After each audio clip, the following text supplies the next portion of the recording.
Ազգային ժողովում ես կարծում եմ ավելի բարձր, ավելի մեծ, ավելի հզոր ամբիոն կան ազգային ժողովն է, գոյություն չունի երկրում եւ ոչ միայն մեր երկրում։ Ասելիք կա, ուրեմն հնարավոր է այդ ամբիոնից ասել եւ բոլոր նրանք, ովքեր պիտի լսեն եւ մեր ժողովուրդը ամբողջությամբ պիտի լսի, ազգային ժողովի ամբիոնից ասվածը կլսի։ Ընտանեկան ցնցող դրամա Տավուշում, Նավուրում դա մարզի գյուղերից է, բնակիչներից մեկի Վալենտին Սարգսյանի պայթեցրած նռնակը 3 մարդու, այդ թվում նրա մահվան պատճառ է դարձել։ 52-ամյա տղամարդն աներոջ տանը վիճել է կնոջ հետ, նաև սպառնացել պայթեցնել նռնակը ու փաստորեն կյանքի է կոչել սպառնալիքը։ Եվ հիմա մենք ուղիղ կապ ունենք Տավուշի մարզի մեր թղթակից Գայանե Թամամյանի հետ, կփորձենք որոշ մանրամասներ իմանալ։ Գայանե, գիտենք, որ դեպքի առիթով նախաքննությունն ընթանում է եւ ոստիկանությունը փորձում է պարզել պատճառներն ու հանգամանքները, իսկ ինչ է խոսվում գյուղում, ինչը կարող էր նման ահասարսուր արարքի առիթ հանդիսանալ։ Բարի երեկո, Քրիստինե։ Տավուշի մարզի Բերդի տարածքի սովորաբար հանգիստ Նավուր գյուղը այսօր կեսօրին ցնցել է ողբերգական պատահարը։ Գյուղապետ Արամ Նիգոյանի տեղեկացմամբ իրենց թաղամասի բնակիչ 52-ամյա Վալերի Սարգսյանի գործադրած նռնակի պայթյունից զոհվել են ինքը Վալերի Սարգսյանը, կինը Լարիսա Պետրոսյանը եւ կնոջ եղբոր կինը Թամար Հայրապետյանը։ Ըստ պատմածի դժբախտությունից մի քանի ժամ առաջ Վալերի Սարգսյանը վիճել է կնոջ հետ, որից հետո կինը գնացել է նույն գյուղում բնակվող եղբոր տուն։ Կնոջ հետևից այնտեղ է գնացել նաև ամուսինը, հավանաբար վեճը թեժացել է եւ կատարվել անուղղելին։ Վալերի Սարգսյանի կնոջ եղբայրը 60-ամյա Բորիս Պետրոսյանը վնասվածքներով տեղափոխվել է հիվանդանոց։ Քիչ առաջ ոստիկանության Տավուշի մարզային վարչությունից տեղեկացրին, որ ամուսինների միջև վեճը ծագել է կենցաղային հողի վրա։ Այժմ դեպքի վայրում աշխատում են փորձագետները, հարուցվել է քրեական գործ, կատարվում է նախաքննություն։ Քրիստինե։ Շնորհակալություն Գայանե, մանրամասներ հաղորդում Տավուշի մարզի մեր թղթակից Գայանե Թամամյանը։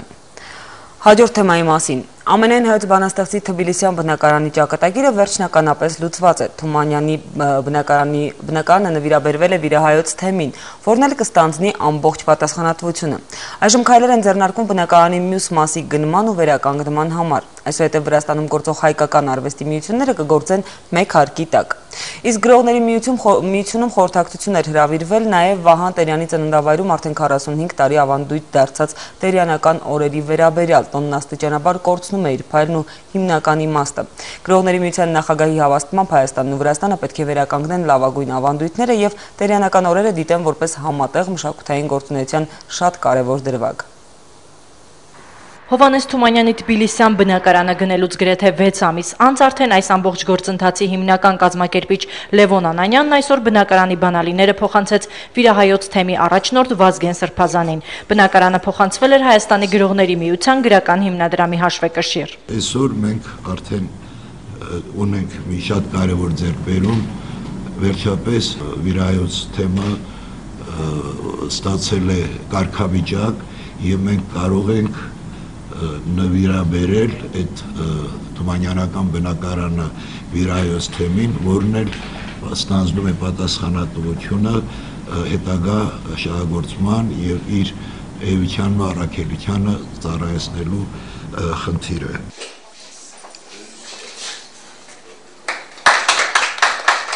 Այսուհետև Թբիլիսիում կգործի եւս մեկ հայկական մշակութային օջախ, նոր գործառույթով այս տարածքն անպայման կկրի Հովհաննես Թումանյանի անունը։ Երկարատև բանակցություններից հետո, երբ վերջապես հնարավոր եղավ ձեռք բերել Թումանյանի Թիֆլիսյան բնակարանը, հաջորդ փուլը պետք է լիներ բնակարանի հիմնանորոգումը, որի ծախսերն ի դեպ, ինչպես եւ բնակարանը գնելու, ստանձնել էր Գյումրիի քաղաքապետ Վարդան Ղուկասյանը։ Մեր հավատացյալների անունից մեր երախտագիտությունն եմ հայտնում պարոն Լևոն Անանյանին այս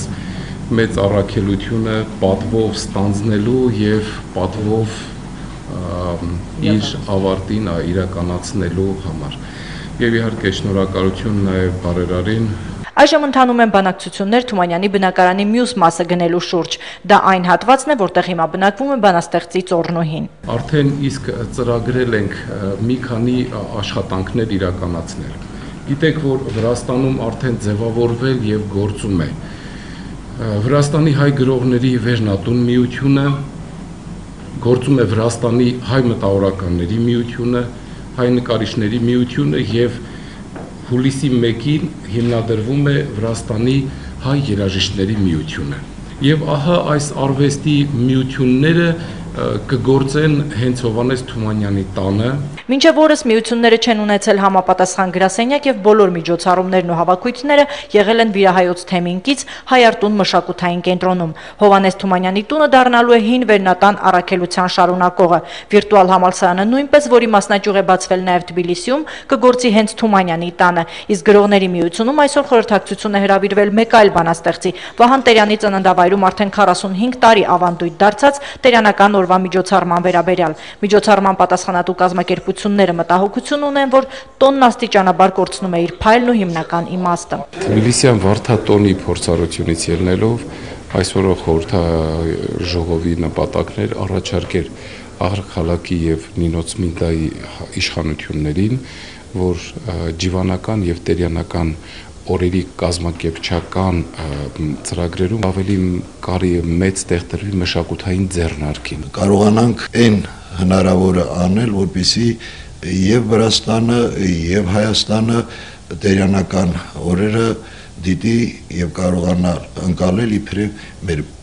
մեր բարեկամության, մեր մշակութային համագործակցության շատ կարեւոր մի դրվագ։ Նոր առաջարկություններով նամակը Լևոն Անանյանն արդեն ուղարկել է մշակույթի նախարարին։ Տերյանական պոեզիայի օրը ավանդույթի համաձայն կկայանա Գանձայում հուլիսի նախավերջին կիրակի օրը։ Ռուզաննա Վարդերեսյան, Հակոբ Սարգսյան, Առաջին լրատվական։ Սյունիքի մարզի Տոլորս գյուղի Սուրբ Հռիփսիմե եկեղեցին 1970-ական թվականներից մնացել էր ջրի տակ եւ գյուղի բնակիչներին թողել առանց աղոթատեղի։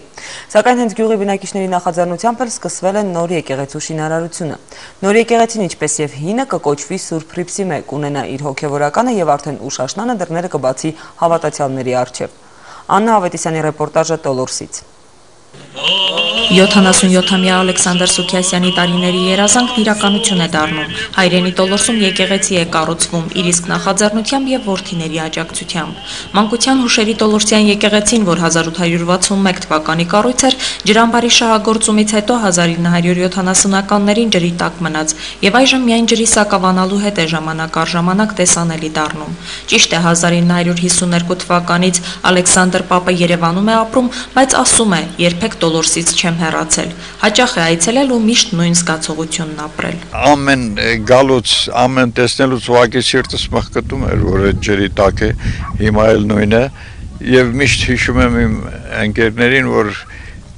հենց այդ եկեղեցի քարերի հոգին էլ ենք աղրնում։ Ափսոսում եմ, որ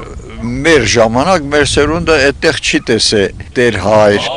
Տոլորս գյուղի եւ նրա եկեղեցու մասին հուշերն Ալեքսանդր Պապը գրի է առել իր Տոլորս վերնագրով գրքերում։ Առաջին հատորն արդեն տպագրվել է, երկրորդը շուտով կհրատարակվի։ Հենց այդ գրքերի վաճառքից գոյացած գումարով էր Ալեքսանդր Պապը որոշել եկեղեցու հիմքերը դնել։ Սակայն ինչպես հետո պարզվեց, գործը գլուխ չէր գա, եթե Տիգրան եւ Վարդան որդիները սայլը տեղից չշարժեին։ Ընդամենը մի քանի օր առաջ են հայտնել, որ եկեղեցու շինարարությունն սկսված է, հուզվել է։ Հոգին լցվել էր, կարելի ասել, բայց զուսպ պահեց իրեն։ Իսկ հերջվանքը այսօր ճանապարհին էր։ Հիվանդ վիճակում 3 ժամ ճանապարհ եկանք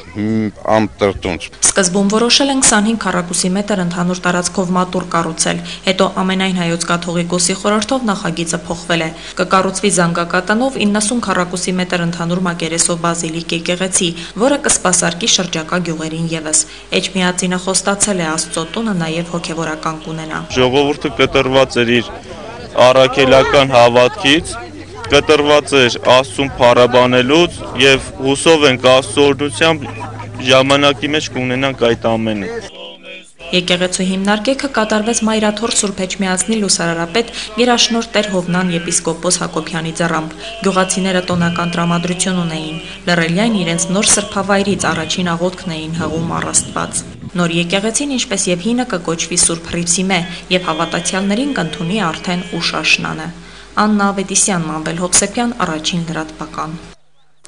Գործնական հոգեբանության եւ սոցիոլոգիայի Ուրարտու համալսարանի հրավերով Հայաստանում են հոգեթերապիայի ոլորտում նշանավոր մասնագետներ Բեթի Ալիս Էրիքսոնը եւ Էդիտա Ռուզգայտեն։ Տարբեր միջազգային գիտաժողովներում հոգեբանության ոլորտի սեփական մոտեցումները ներկայացրած մասնագետները հայաստանյան 7 օրերի ընթացքում ուսանողների եւ հոգեբան մասնագետների հետ վարպետության դասեր կանցկացնել։ Մարդկանց հիվանդությունների ավելի քան 60%-ը հոգեբանական ծագում ունի Հայաստանում, սակայն ամենացավոտ խնդիրների դեպքում անգամ հոգեբանին դիմելու ավանդույթ չի ձևավորվում։ Այնինչ կարիք կա։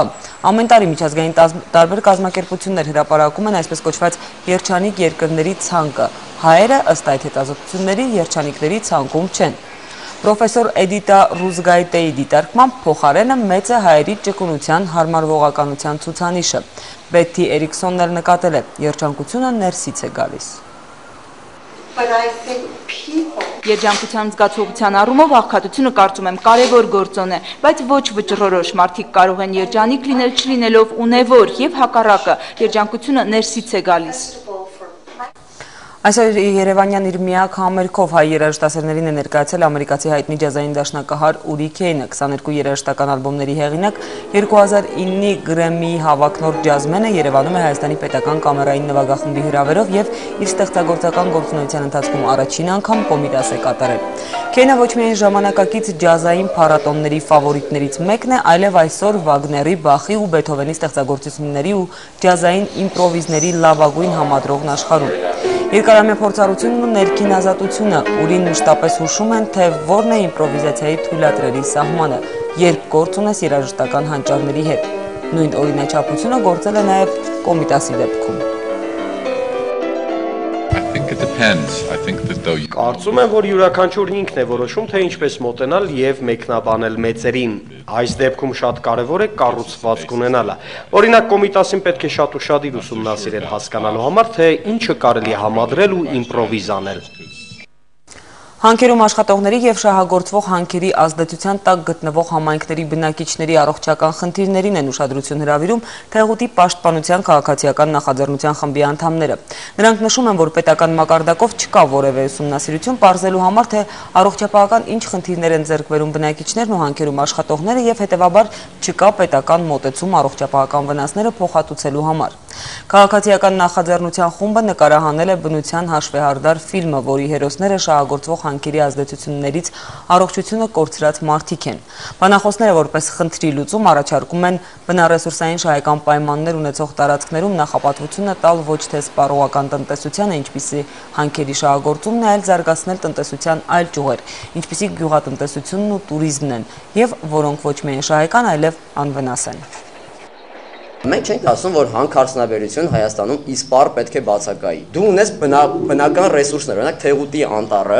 Թեղուտի էկոհամակարգը ամբողջական, դա մի հսկայածավալ տնտեսական ռեսուրս է, որը կարելի է հավերժ օգտագործել։ Տուրիզմի զարգացման, գյուղատնտեսության զարգացման հազար ու մի բան կարելի անել, պետք է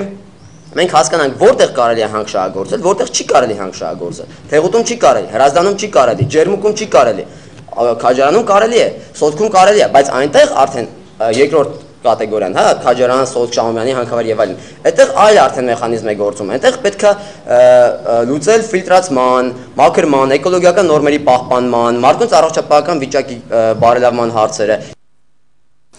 20 հայ ուսանող մեկնում է Սոչի, Հարավկովկասյան երկաթուղիներ ընկերության նախաձեռնությամբ ռուս-հայկական, սլավոնական եւ ճարտարագիտական համալսարաններից 10-ական ուսանողներ կմասնակցեն Սոչիում կայանալիք ձմեռային օլիմպիադայի շինարարական աշխատանքներին։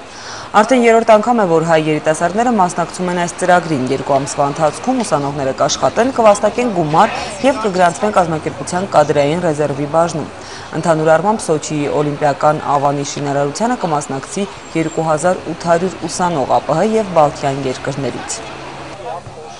Այնտեղ կառուցվում է երկաթուղային կամուրջ, որտեղ հիմնականում եւ ընդգրկված են լինելու մեր երիտասարդները։ 10 ուսանողներից 4-ը այս տարի եւս մեկնում են Սոչի, քանի որ նրանք իրենց դրսևորել են որպես շատ կազմակերպված երիտասարդներ եւ որոշում կայացվեց ինչպես ընկերության, այնպես էլ ԲՈՒՀ-ի ղեկավարության կողմից եւս մեկ անգամ նրանց ուղարկել շինարարություն։ Այսօր երեկոյան կկայանա ֆուտբոլի Եվրոպայի առաջնության առաջին կիսաեզրափակիչը։ Դոնեցկում կհանդիպեն աշխարհամասի գործող չեմպիոն Իսպանիայի եւ Պորտուգալիայի հավաքականները։ Ուկրաինական այդ քաղաքում է նաև մեր նկարահանող խումբը Էդուարդ Քահանթարյանն է հետաքրքրվել ֆուտբոլասերների տրամադրություններով ու ակնկալիքներով։ Ֆուտբոլի Եվրոպայի առաջնությունում այսօր առաջին կիսաեզրափակիչի օրն է։ Դոնեցկի Դոնբաս արենայում եզրափակիչի առաջին ուղեգիրը կվիճակեն Պորտուգալիայի եւ Իսպանիայի հավաքականները։ Վերջին անգամ Պիրենեյան դերբին կայացել է 2 տարի առաջ աշխարհի առաջնության 1/8 եզրափակիչում։ Այնտեղ իսպանացիները հաղթեցին 1-0 եւ հետագայում նվաճեցին աշխարհի չեմպիոնի կոչումը։ Այս տարի ուժերի դասավորությունը կարող է այլ կերպ լինել, որովհետև շատերի համոզմամբ Իսպանիան արդեն չունի նախկին փայլը, իսկ Պորտուգալիայի հավաքականը հակառակը շատ տպավորիչ եւ համակրելի ֆուտբոլ է